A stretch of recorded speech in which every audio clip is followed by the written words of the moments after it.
Balita naman po sa lalawigan, arestadong isang Chinese computer hacker na pinaniniwala ang nagtrabaho sa Direda Online Gaming Hub sa Porac, Pampanga.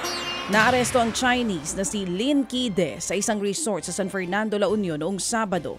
Ayon sa Bureau of Immigration, trabaho ng suspect na ihakang bank account sa mga biktima mula sa Amerika, Middle East at sa Europa. Napag-alaman ding pugante siya sa China para sa kasong fraud. Hinala naman ng immigration, posibleng nagtatayo ng panibagong Pogo Hub sa norte ang Chinese. Lalo pat hawak na ng otoridad ang Tarlac at ang Pampanga. Pinatay na, chinap-chap pa. Yan po ang sinapit ng isang babae mula sa kamay ng kanyang live-in partner sa Lucena City sa Quezon. Kinilala ang biktimang si Ronalyn Alvarez. At ayon sa investigasyon ng mga pulis, kinausap nila ang suspect sa pag-asang matuntun ang babae na naiulat pong nawawala. Hindi napigilan po ng suspect maging emosyonal at umamin sa krimen. Sinaksak niya nitong si Ryan Porga si Alvarez at tsaka pinaghati-hati ang katawan at ibinaon sa kanilang bahay.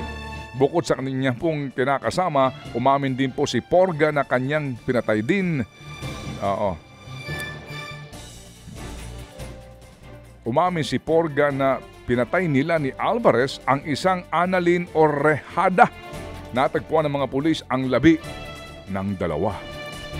Samantala, patay ang isang sundalo habang isa pang sugatan matapos makipagbarilan sa mga miyembro ng Dala Islamia sa Maguindanao del Sur. Nangyari nga ang engkwentro sa Sheriff Saidona Mustafa.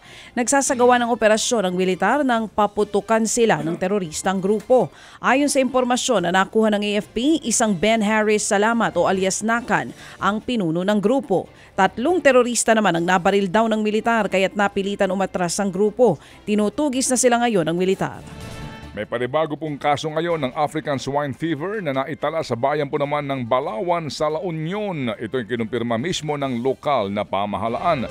Dahil nga sa mga kaso ng ASF, nagsagawa po ng culling sa mga alagang baboy sa lugar. Hindi rin po papayagan ang mga residente na mag-alaga ng baboy sa loob ng 3 buwan. Nahulog sa kanal ang isang pampasaherong bus sa Santa Cruz, Davao del Sur. Nakatagilid na ng madat na ng bus na ito ng mga rescuer. Papunta raw sana itong Cotabato City nang makaidlip ang driver. Agad namang naisugod sa ospital ang mga pasahero. Sa ngayon, inaalam pa kung ilan ang sugatan. Ted Filon at DJ Chacha ngayon nasa Radyo 5 92.3 News FM Monday to Friday 6 to 10 a.m.